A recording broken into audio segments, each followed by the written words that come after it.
आज सुबह फजर के टाइम से लेके तकरीबन अभी तक 21 लोगों को फ़लस्तीन में शहीद कर दिया गया है क्योंकि वो एड वर्कर्स थे वहाँ पे। वहाँ का मीडिया ने जब रिपोर्ट किया कि जनाब एड वर्कर्स को दानिस्ता तौर पर टारगेट किया जा रहा है, तो सरकार का बयान आ गया कि जनाब ऐसा कुछ भी नहीं है, ये झूठ बोला जा रहा है। अब आईडीएफ ने खुद इन्वेस्टिगेशन लॉन्च कर दिया इस मैटर में कि क्या एड वर्कर्स को, सिविलियंस को इजरायली आर्म्ड फोर्सेज, जो इसराइल डिफेंस फोर्स है, वो टारगेट कर रही है कि नहीं।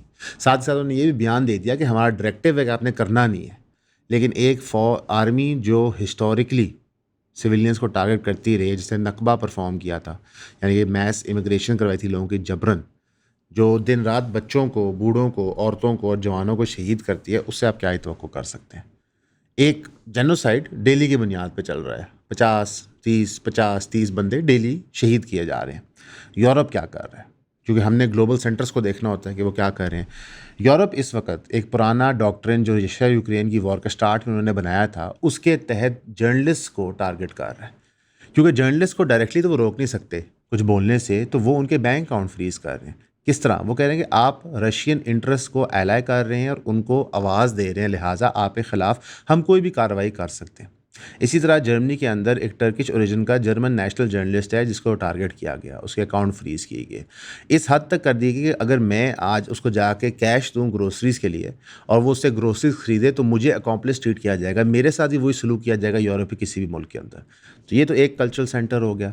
अगर अमेरिका के कल्चरल सेंटर की बात करें, तो जिस मुल्क का प्राइम मिनिस्टर ये जेनोसाइड करवा रहा है, बेंजामिन नेतन्याहू, उसके दफा को ट्रंप सुबह दोपहर शाम कलाबे पढ़ रहे होते हैं। कहाँ गए वो हमारे सारे दोस्त जो कहते थे कि लिबरल वर्ल्ड ऑर्डर बहुत अच्छा है, सेकुलर डेमोक्रेसीज बहुत अच्छी होती हैं, यूएन बहुत अच्छा इदारा है। यूएन के पॉइंट ऑफ व्यू से बात करें तो यूएन का चीफ अब कह रहा है कि जनाब US backed ad agency safe नहीं है, वहाँ पे उनको टारगेट किया जा रहा है, वो वहाँ परफॉर्म नहीं कर पा रही। इसके बियॉन्ड वो कर ही क्या सकता है, उसकी औकात हर हैसियत क्या है। और रियलिटी ये है कि हमने कोई अपना मुश्तरका दिफा, कोई मुश्तरका सिस्टम बनाया ही नहीं कि हम उसको चैलेंज कर सकें। तो हम अब जंगल राज के अंदर हैं। जो लिबादा शराफत का था वो कम्प्लीटली ख़त्म हो चुका है। ये सारे टर्मोइल के अंदर इंडिया में क्या हो रहा है? दिलजीत दोसांझ ने गलती से हानिया आमिर के साथ मूवी शूट कर ली। हानिया आमिर ने भी बहुत बड़ी गलती की, दिलजीत दोसांझ ने भी बहुत की। ये बातें पहलगाम से पहले की चीज़ें, ये प्री पाकिस्तान और इंडिया की वॉर एस्केलेट होने से पहले की बातें। अब उन्होंने उस पर करोड़ों रुपए, शायद अरबों रुपए लगा दिए मूवी बनाने में। अब वो मूवी रिलीज़ तो उन्होंने करनी थी, ताउम्र घर तो अपने रखनी नहीं थी। अब जब वो मूवी रिलीज़ करने पे आ रहे हैं, तो अभी तक उन्होंने इंडिया में रिलीज डेट्स अनाउंस नहीं की, लेकिन मुख्तलिफ सिनेमा ऑर्गेनाइजेशंस इंडिया के अंदर कह रही है कि हम बॉयकॉट कर देंगे दिलजीत दोसांझ का, हम उसकी मूवियाँ यहाँ नहीं लगने देंगे, उसको काम नहीं मिलने देंगे। पाकिस्तान में ऐसा कोई ह्यू एंड क्राई नहीं हुआ। वह पाकिस्तान में लोग सड़कों पे नहीं आ गए कि जनाब हानिया आमिर ने क्या कर दिया, क्योंकि लोग स्टूपिड नहीं हैं। वो समझते हैं कि यार प्री वॉर एक चीज़ हुई हुई है, उसने बाहर आना है, ठीक है। हाँ, अब पोस्ट वॉर कोई चीज़ करे तो फिर हम उस पर एतराज़ करेंगे, शोर मचाएंगे, इनसे ज़्यादा नहीं करेंगे। उसकी वजह यह है कि हम अपने सियासतदानों, अपने मिलिट्री पर्सनल को डायरेक्टिव्स और नेशनल इंटरेस्ट के लिए देखते हैं, अपने एक्टर्स और एक्ट्रेसेस को नहीं देखते।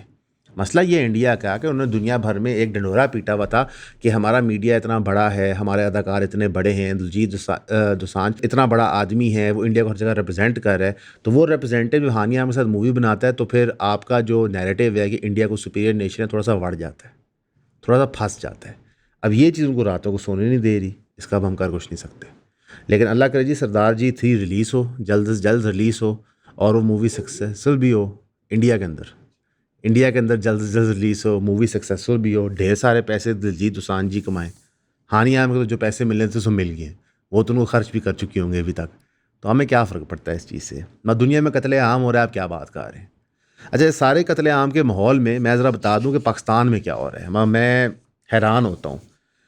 स्वात में जो इशू है, उसमें स्ट्रक्चरल फेलियर्स आइडेंटिफाई करने के बगैर हम लान थान पे पहुँच गए हैं। फैसल कुरैन कुंडी साहब जो केपी के गवर्नर हैं, वो सीएम का रेजिग्नेशन मांग रहे हैं। वेरी गुड, बड़ी अच्छी बात की। मैं इत्तेफाक करता हूँ कि जब एक सूबे में बड़ा सानिया हो तो ओहदेदारान को रिज़ाइन कर देना चाहिए। कुंडी साहब जी, जो सिंध के अंदर हो रहा है, जो वहाँ पानी का प्रोटेस्ट होता है, उन पर गोलियाँ चलाई गई थी, तो आपने सीएम सिंध से नहीं कहा कि वो रिज़ाइन कर दें। या मरीम नवाज साहिबा के दौर के अंदर कोई भी मेजर इंसिडेंट हुआ है, जिस तरह बहावलपुर थाने के ऊपर पुलिस आर्मी ने धावा बोल दिया, बहावल नगर सॉरी थाने के ऊपर आर्मी ने धावा बोल दिया, तो आपने क्यों नहीं रिज़ाइन नहीं किया? तो ये जो एक स्टूपिड किस्म की ट्विटर पॉलिटिक्स, तो ये ना किया करें। अवाम बेवकूफ़ नहीं है। बल्कि फैसल करीम कुंडी साहब की जो ट्वीट है, मैं चाहूँगा उसको हम ज़रा पढ़ें, समझें कि उन्होंने बात क्या की है। उन्होंने कहा जो लोग हमें लेक्चर देते थे स्टेट ऑफ मदीना की, कैदी नंबर 420 इंक्लूडेड, यानी कि इमरान खान जो असल में उनका कैद नंबर कुछ और है, उनको कैदी नंबर 420 कह रहे हैं उनकी तौहीन करने के लिए। एज एफ फैसल करीम कुंडी जो खुद इलेक्शन जीत नहीं पाए, गवर्नर बने हुए पीपी की सीट पे, वो इमरान खान से कंपैरिजन अपना कर सकते हैं।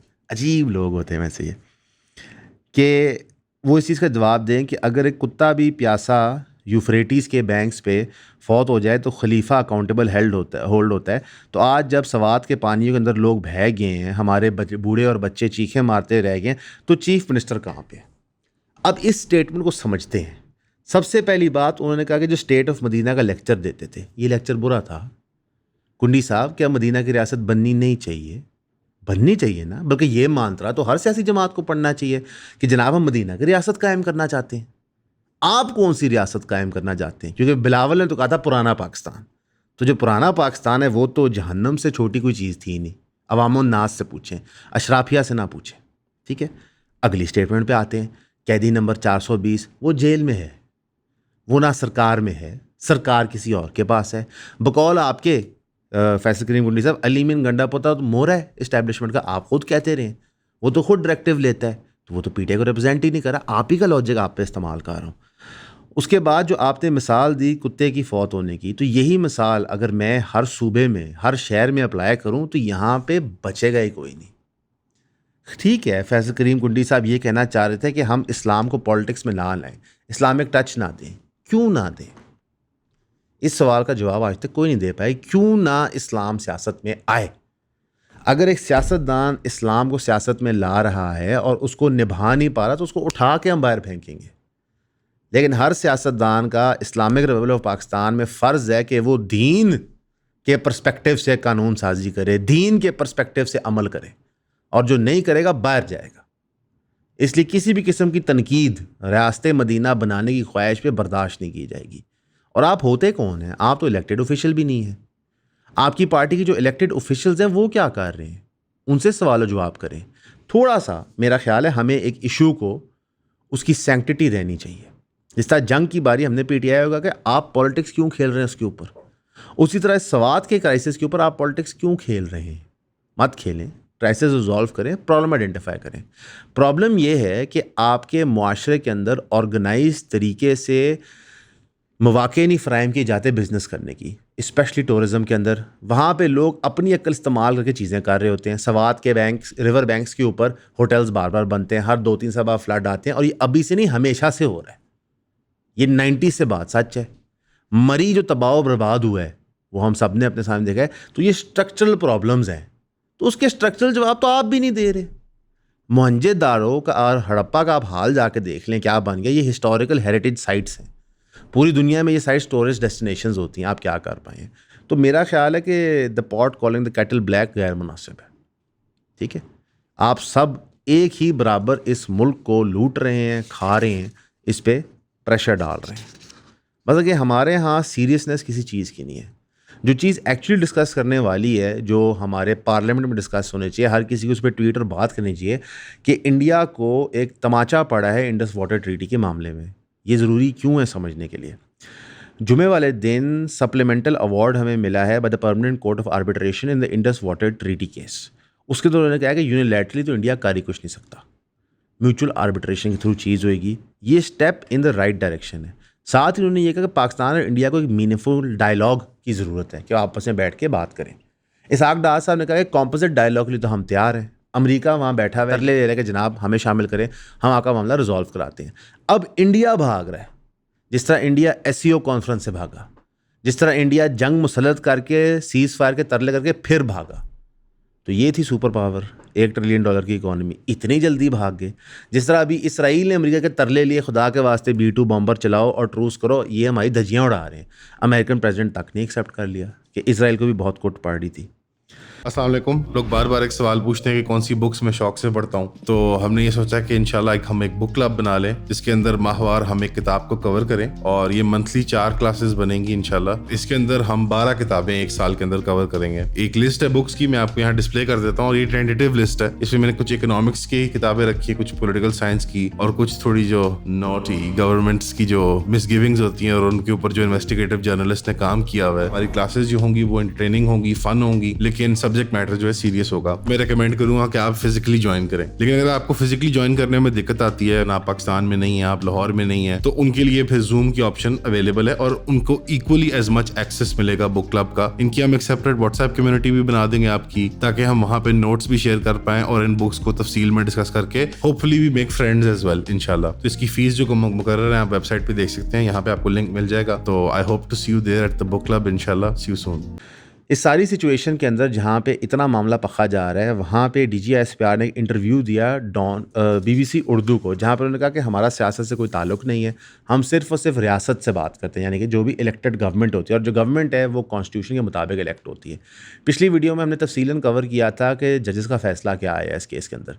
अगर आप लोगों के ख्याल से ये कॉन्स्टिट्यूशनल था, कानून के मुताबिक था, अब हम क्या कह सकते हैं? ठीक है, मैं जो कुछ इस मुल्क में हो रहा है, जिस तरह हो रहा है, इस पे कौन बंदा ये बहस करेगा कि हम डेमोक्रेटिकली चल रहे हैं? चलें आप लोकल लोगों को छोड़ दें, यहाँ पे आप सिर्फ और सिर्फ जाके ग्लोबल सेंसस देख लें कि पाकिस्तान के अंदर हाइब्रिड निज़ाम है या अब अथॉरिटेरियन गवर्नमेंट है। अब तो अथॉरिटेरियन गवर्नमेंट डिक्लेयर हम हो गए।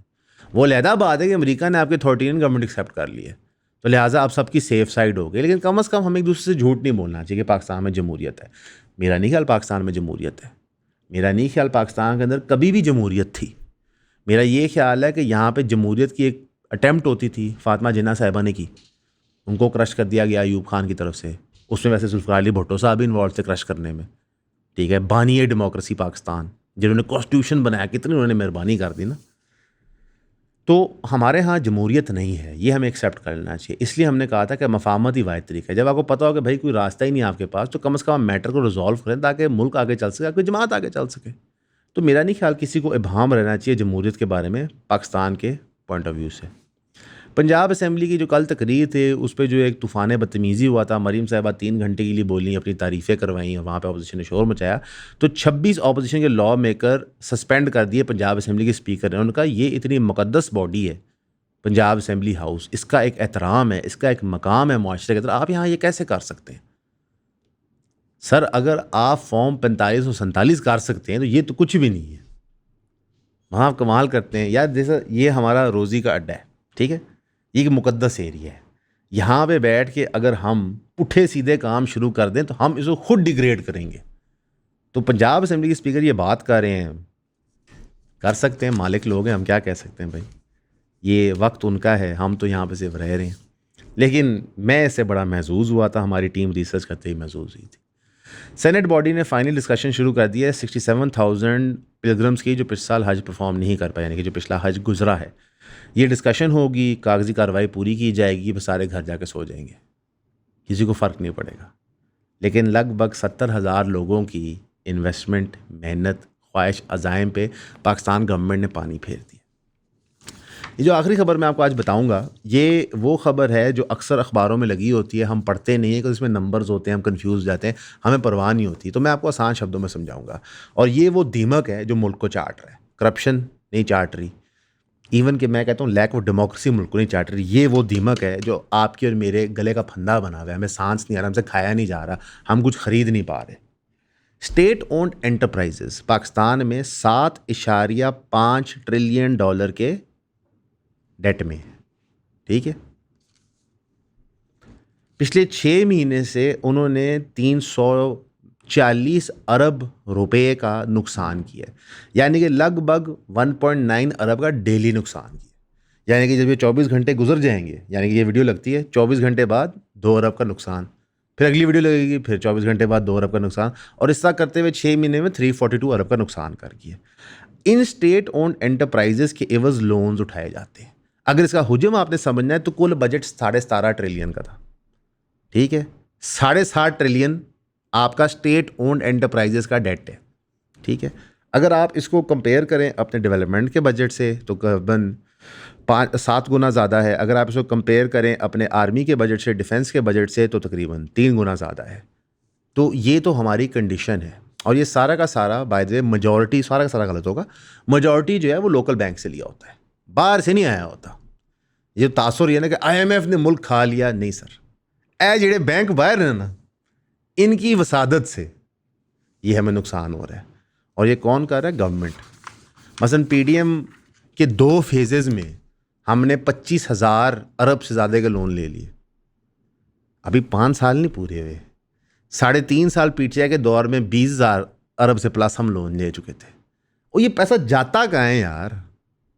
डेट सर्विसिंग में तो नहीं जा रहा, वो तो वधी जा रहा है, इवन उसका सूद वधी जा रहा है। ये आपके इन प्रोजेक्ट्स में जाता है।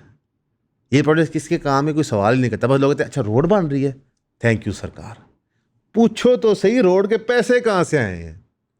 ले जी, इमरान खान साहब ने इंसाफ कार्ड लॉन्च कर दिया है और PMLN ने उसको रीब्रांड करके दोबारा लॉन्च कर दिया। और पूछो तो सही ये पैसे कहाँ से आएंगे? सबको जी 5 लाख, गरीब बंदे को बड़ा फायदा हो गया। किस तरह फायदा हो गया है?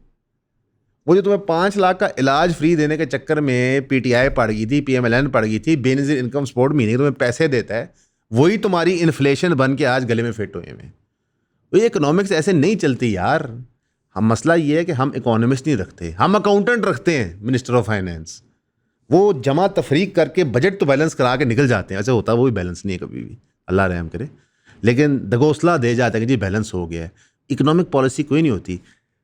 मिनिस्टर ऑफ फाइनेंस को बुला लें, उनसे पूछेंगे सर 10 साल का इकोनॉमिक प्लान है आपके पास? अगर उन्होंने सवाल का जवाब नहीं दिया तो मेरा नाम अब्दुल्ला तारिक नहीं। PTI जो कहती थी कि हमारी मिनिस्टर्स तैयार हैं, मिनिस्ट्री इन वेटिंग तैयार है, हम तो बिल्कुल रेडी बैठे हैं, हुकूमत हमारे पास आए तो हमने नक्शा तब्दील कर देना है। उनका कोई फाइनेंस मिनिस्टर साल नहीं टपता था, शायद 1-2 टेन्योर के लिए मिला के 1.5 साल हुए थे। तो ये तो रियलिटी है। तो मेरे भाई पोजीशन हर जगह बड़ी टाइट चल रही है और हम गलत इश्यूज पे फोकस करते हैं। जो इश्यूज स्पाइसी होते हैं, एंटरटेनिंग होते हैं, उस पर मैं फोकस कराई था। इंडिया के अंदर भी पूरा नैरेटिव मेन स्ट्रीम का चल रहा है कि दिलजीत दोसांझ गद्दार है, जिन्हें गद्दारी करती है। आधे से ज़्यादा मुल्क भूख नंग का शिकार है। कर्जे का रेशियो देखो तो तुम पाकिस्तान से भी आगे निकल गए हो। तो तुम फोकस किस चीज़ पे कर रहे हो? फैसल करीम कुंडी यहाँ बैठे ट्वीट कर रहे हैं, PPP के रिप्रेजेंटेटिव होते हैं कि जनाब मदीना की रियासत की जो बात करने वाले थे उन्होंने क्या कर दिया है। मेरा ये सवाल है कि पिछले 6 महीने में जो 300 अरब प्लस का नुकसान हुआ स्टेट गवर्नमेंट, ये कौन देगा? मैं तो नहीं दूंगा जी, मी पर्सनली मैं नहीं दूंगा। हालांकि मैं टैक्स एग्जाम स्टेटस में नहीं आया, फाइनेंस बिल में काफ़ी लोग टैक्स एग्जाम स्टेटस में आए, मैं नहीं आया। लेकिन भाई ये तो पॉसिबल ही नहीं है पे बैक करना। अब तो कभी भी सरकार के प्रोजेक्ट अनाउंस करते ना, यकीन जाने मैं तो परेशान हो जाता हूँ। मैं कहता हूँ डेट वधान लगे ने, और ऐसे ही हो रहा है। हमने आपको पेशन गोई कर दी थी कि बजट के एंड्स मीट कराने के लिए 6,000 अरब का लोन लेना कोई बड़ी बात नहीं गवर्नमेंट के लिए। और जो फाइनेंस बिल उन्होंने पेश किया है उसके अंदर उन्होंने उसकी कॉल भी दे दी है कि जनाब हम ये पैसे उठाएंगे लोकल बैंक से, फिर हम उनको रिटर्न करेंगे। तो ठीक है यार, अगर कैपिटलिस्ट इकॉनमी का ये आउटकम है, अशराफिया लेड एलीट कैप्चर पाकिस्तान का ये आउटकम है, तो हम सब इकट्ठे भुगतेंगे, मैं और आप। अगर गैस की प्राइस में 50% इजाफा होना है तो मैं और आप इकट्ठे भुगतेंगे। हमारा काम निशानदेही करना, इंशाल्लाह जब तक सकत है करते रहेंगे। लेकिन आपका कोई सका नहीं। आपको अपने साथ सिंसेरिटी करनी, सिंसेरिटी से अपना काम करना है। आप जब सिंसेरिटी से काम करना शुरू करेंगे तो फिर जब आप किसी के ख़िलाफ़ आवाज़ उठाएंगे तो उस चीज़ की सेंस भी होगी, म्यार भी होगा। हमने पाकिस्तान को रिक्लेम करना है, अपने इदारों को रिक्लेम करना है, उनको खुद साफ़ करना है। जिन लोगों के हवाले हम हुकूमतें करते हैं या जो हम पे मुसल्लत कर दिए जाते हैं, उनकी तो कोई नीयत ही नहीं है करने की। वो तो मिनिस्ट्रीज़ इंक्रीज़ कर रहे हैं, टोर्स इंक्रीज़ कर रहे हैं, ब्यूरोक्रेसी को एक्चुअली बड़ा कर रहे हैं ताकि वो रियासत को और कंट्रोल कर सकें। ये सारी बातों के अंदर आपने हमेशा अल्लाह से दुआ करते रहनी है, बेहतरी की दुआ करते रहनी है। बिकॉज़ इंसान एफ़र्ट करता है और अल्लाह की दुआ उसकी मदद करती है। अकेले दुआ से काम नहीं होगा, मेहनत भी करनी है, और अकेले मेहनत से काम नहीं होगा, दुआ भी करनी है। हमारे लिए भी दुआ कीजिए, हम आपके लिए भी करेंगे इंशाल्लाह। अल्लाह हम सब के लिए आसानियाँ फरमाएगा। हमेशा की तरह आपका सुनने का शुक्रिया।